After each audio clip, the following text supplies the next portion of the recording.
کہا جا سکتا ہے کہ انصاف ملنے کا پروسیس عدالت کی طرف سے شروع ہو چکا؟ جی یہ شکر ہے کہ ہمیں وہاں پہ دھرنا دینے بغیر ہی ہماری یہ التجا سن لی گئی، اور یہ جوڈیشل کمیشن تو ابھی بننا ہے، دیکھیں گے کب بنتا ہے یا ٹرائل کیسے ہوتا ہے۔ یہ ہمارے پاس بیرسٹر شعیب رزاق ہیں، ان سے پوچھیں گے اس کے لیگیلٹیز کی پوچھیں گے، یہ بھی ان سے پوچھیں گے کہ سو موٹو کیوں کیا گیا، اور یہ اس کو حالانکہ پرائم منسٹر نے کہا تھا جوڈیشل کمیشن ڈائریکٹلی کیوں بلایا گیا، پھر پولیس کی مدعیت میں ایف آئی آر درج کرا دی ہے اور نظر انداز کر دی ان کی والدہ کی اپلیکیشن کو۔ یہ کافی چیزیں ہیں لیگل پوچھیں گے، مگر میں تھوڑا سا ہمارے پاس یہ جو فیکٹ فائنڈنگ رپورٹ ہے ایف آئی اے کی جو کہ عدالت کے کہنے پہ دی گئی ہے، اس کے کچھ مندرجات بتانا چاہتا ہوں۔ اچھا یاد رہے کہ جو فیکٹ فائنڈنگ رپورٹ ہے اس کا جو جوڈیشل رپورٹ ہوتی ہے یا انویسٹیگیٹو رپورٹ ہوتی ہے اس سے ایک درجہ نیچا ہے، مگر اور اس کے اوپر ہمیں بڑے اعتراضات رہے ہوئے ہیں کہ یہ بغیر جوڈیشل کمیشن کے، بغیر کسی اتھارٹی کے یہ ایک ٹیم بھیج دی گئی تھی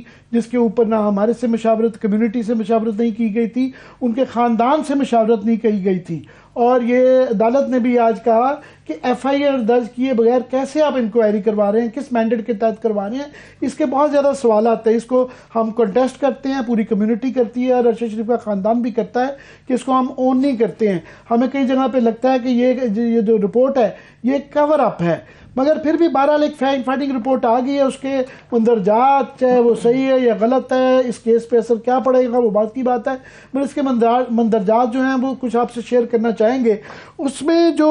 مور اور لیس جو اس کی لب لباب ہے وہ یہ ہے کہ انہوں نے سارا کچھ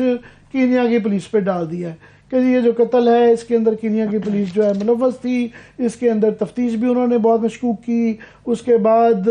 وہاں سے جو گھات لگا کے پولیس بیٹھی ہوئی تھی، اور وہ کسی طور پہ بھی وہ جو ان کا بیان تھا کہ جی وہ چوری کی گاڑی پکڑنے اس پوزیشن میں نہیں تھی، اور وہ جو جی ایس یونٹ تھا جو وہاں بیٹھا ہوا تھا اس کا مینڈیٹ نہیں تھا وہ چوری کی گاڑیوں کو ڈھونڈنا، اور یہ ایک بالکل پلان تھا، اور اس کی تفتیش بھی غلط ہے۔ ٹاپسی کے متعلق بھی انہوں نے بڑے نقائص نکالے کہ ٹاپسی بھی ان کی ٹھیک نہیں ہے، اور موقع واردات پر ان کے مشکوک نظر آیا کہ جو گولی جو تھی فار ایگزامپل وہ کلوز رینج سے ماری گئی، کلوز رینج سے،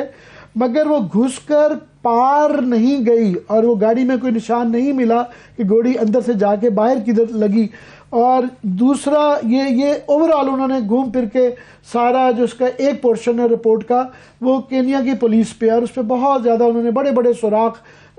بتایا کہ the big holes in that۔ اب جو لوکل ہے، لوکل جو یہاں کی اس کے قتل کے حوالے سے لب لباب یہ ہے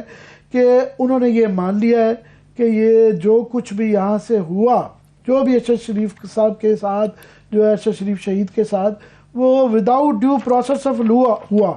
without due process of law ہوا، اور انہوں نے یہ اقرار کیا اس میں کہ it was planned targeted assassination with transnational links, کہ یہ بالکل جانتے بوجھ کے پلان کر کے اس کو قتل کیا گیا، اور یہ بین البر اعظمی اس کی پلاننگ ہوئی، اس کے لنکس جو ہے 2-3 بر اعظموں تک جاتے ہیں، یہ انہوں نے مانگا ہے۔ مگر بیسیکلی انہوں نے جو یہاں کی بھی تفتیش ہے نظر آتا ہے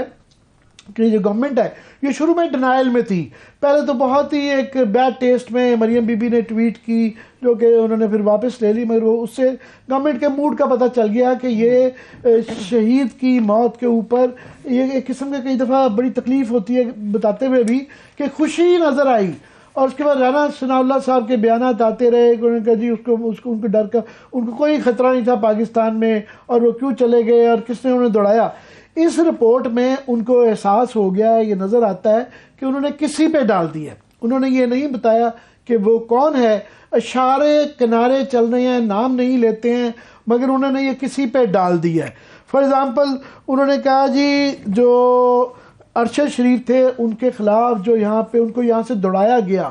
اور جنہوں نے ایف آئی آر درج کروائی وہ ان کی نیت تھی کہ یہ دوڑائے، اس کو ڈرایا جائے، مگر کون تھا یہ اس کا وہ ذکر نہیں کر رہے۔ اس کے بعد دبئی میں کوئی تھا جو اسے مجبور کر رہا تھا وہاں کی گورنمنٹ کو کہ اس کو دوڑایا جائے، وہ کون تھا وہ بالکل اس پہ خاموش ہیں، مگر تھا۔ ارشد کے پاس وہاں 20 دن کا بھی ویزا موجود تھا دبئی کا، مگر اس سے پریشر کیا گیا کہ وہ وہاں سے نکل جائے۔ اس کے بعد کینیا پہنچنے کے بعد اس نے 3 دفعہ دبئی کا ویزا کے لیے اپلائی کیا، مگر اسے ریجیکٹ کر دیا گیا۔ یاد رہے کہ ارشد شریف جو ہے متعدد دفعہ دبئی جا چکے ہوئے تھے اور وہ ان کا کبھی بھی ویزا ریجیکٹ نہیں ہوا تھا، مگر کوئی تھا جو اس کو رکوا رہا تھا، یہ انہوں نے ذکر نہیں کیا جی یہ کون تھا۔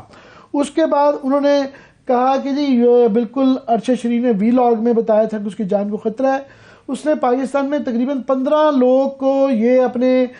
اپلیکیشن بھیجی کہ میری جان کو خطرہ ہے، صدر پاکستان کو بھیجی، وزیر اعظم پاکستان کو بھیجی، وزیر داخلہ کو، وزیر دفاع کو، ایک پوری لمبی لسٹ ہے، تو جو بھی کوئی کسی اہم عہدے پہ براجمان تھا ان سب کو اس نے خط لکھے کہ میری جان کو خطرہ ہے، مگر کسی نے کچھ نہیں کیا اور نظر آتا ہے کہ کوئی تھا جو ان کو روک رہا تھا۔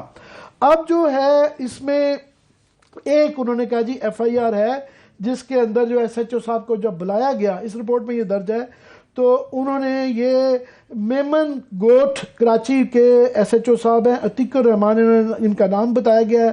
ان کو جب بلایا گیا تو انہوں نے کہا جی مجھے جو ہے ایجنسی، انہوں نے نام بھی لیا ہوا ایجنسی کا، انہوں نے کہا جی ایجنسیوں نے بلایا اور ایس ایس پی ملیر صاحب کے کہنے پہ مجھے وہاں بلایا گیا، اور اس کے بعد کہا کہ ارشد شریف اور باقی 2 حضرات شہباز گل سمیت ان کے نام جو ایف آئی آر کاٹی جائے۔ تو میں نے ان سے کہا کہ اس کے لیے گورنمنٹ کی اجازت ہوتی ہے، اور وہ انہوں نے کہا جی گورنمنٹ کی اجازت آ جائے گی۔ انہوں نے کہا جی 3 ایجنسی کے آفیسر وہاں موجود تھے اور وہ اجازت بعد میں نہیں آئی، مگر اس کے علاوہ انہوں نے کہا جی باقی جو نام لیے ہوئے ہیں وہ کسی کو وہ بالکل مشکوک قسم کی ہے کہ جی مجھے جاتے وقت وہ راستے میں ٹیلی فون آ گیا، کسی نے واٹس ایپ پہ میسج بھیج دیا، اور ابھی جو ہے ہمیں لگتا ہے، ہمیں شک ہے اور ہمیں امید ہے کل عدالت یہ پوچھے گی کہ یہ کون تھا جو کہ مدعیت میں پولیس کی مدعیت میں یہ ایف آئی آر درج کرا رہا ہے، عدالت کے کہنے کے باوجود نظر انداز کرتے ارشد شریف کی والدہ کی اپلیکیشن کو کہ میرے نام سے ایف آئی آر کاٹی جائے۔ اب میں آتا ہوں بیرسٹر شعیب رزاق صاحب سے کہ شعیب رزاق صاحب یہ آج عدالت نے کہا اور کلیئرلی نظر آ رہا تھا کہ عدالت نے ایک تو آبجیکٹ بھی کیا کہ آپ نے 42 دن ہو گئے ہیں اور ابھی تک وہ نہیں درج کرائی ہے، جب کی بھی جا رہی ہے تو اس طرح کی جا رہی ہے، اس کی کیا قانونی حیثیت ہے اور یہ کیوں کی جا رہی ہے، اور وہ کون تھا یا کون ہے؟ دیکھیں عامر بھائی، ایک تو انویسٹیگیشن جو رپورٹ ہے نا، اس نے وہ سارے سوال ری انفورس کر دیے ہیں جو میں اور آپ اور اس کے دوست اور فیملی یا سارے پاکستانی پوچھ رہے تھے۔ انہوں نے جواب آپ کو ایک بھی نہیں دیا، انہوں نے کوئی آپ کو جواب نہیں دیا۔ انہوں نے ایک جواب یہ دے دیا کہ جناب ہمارے خیال میں، دیکھیں دے ور سپوز ٹو انویسٹیگیٹ کہ ایف آئی آر کس نے کٹائیں، انہوں نے یہ مدعا لگا دیا کہ جناب اس نے بتایا کہ یہ ایف آئی آر ہم نے اس کے کہنے پہ کٹائیں۔ They have not clear the air. دوسرا ان کی اور چیک کر لیں بات کہ سپریم کورٹ نے آج جب ہیئرنگ سٹارٹ ہوئی تو انہوں نے کہا جی ہم نے یہ ہیئرنگ، آپ نے اپنے انٹرو میں بڑا اچھا ایک سوال پوچھا تھا کہ جناب یہ کیا وجہ تھی کہ پرائم منسٹر کے لکھنے کے باوجود سپریم کورٹ نے جوڈیشل کمیشن نہیں بنایا۔ جب ہیئرنگ سٹارٹ ہوئی 2 باتیں کی چیف جسٹس صاحب نے، ایک تو یہ کی کہ I have received a letter from Arshad's mother, اس کی وجہ سے میں نے سو موٹو ایکشن لیا۔ یہ پرائم منسٹر کے جو ہے درخواست پہ نہیں بنائی گئی، یہ ارشد شریف کی والدہ اس کو زیادہ مقدم ٹھہرایا۔ اور دوسرا 184(3) میں it needs to be of public importance. انہوں نے چیف جسٹس صاحب نے کہا کہ میں نے سو موٹو ایکشن لیا ہے، it's not only about Arshad, it's about public importance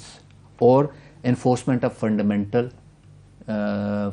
rights. یہ 2 امپورٹنٹ ایشوز تھے جو جب جوڈیشل کمیشن آپ بناتے ہیں نا تو ان کے یہ منظرات نہیں ہوتے۔ ابھی انہوں نے چیف جسٹس صاحب نے اس کو زیادہ امپورٹنس دی ہے، ٹھیک، اس کو زیادہ امپورٹنس دی گئی ہے۔ 184(3) کے تحت یہ سو موٹو ایکشن لیا گیا ہے، جس کے تحت کہ یہ پبلک امپورٹنس کا ایشو ہے، it's not about Arshad only. دوسری بات یہ ہوئی کہ جناب ایف آئی آر نہیں کاٹنی آپ نے۔ ایف آئی آر کا یہ کہا گیا کہ جب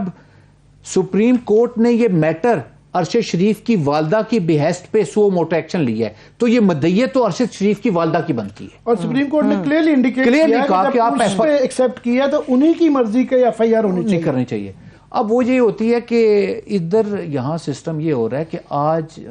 عامر بھائی 42-43 دن کے بعد جو ایکٹیویٹی جنریٹ ہوئی ہے، that is only because of chief justice of Pakistan.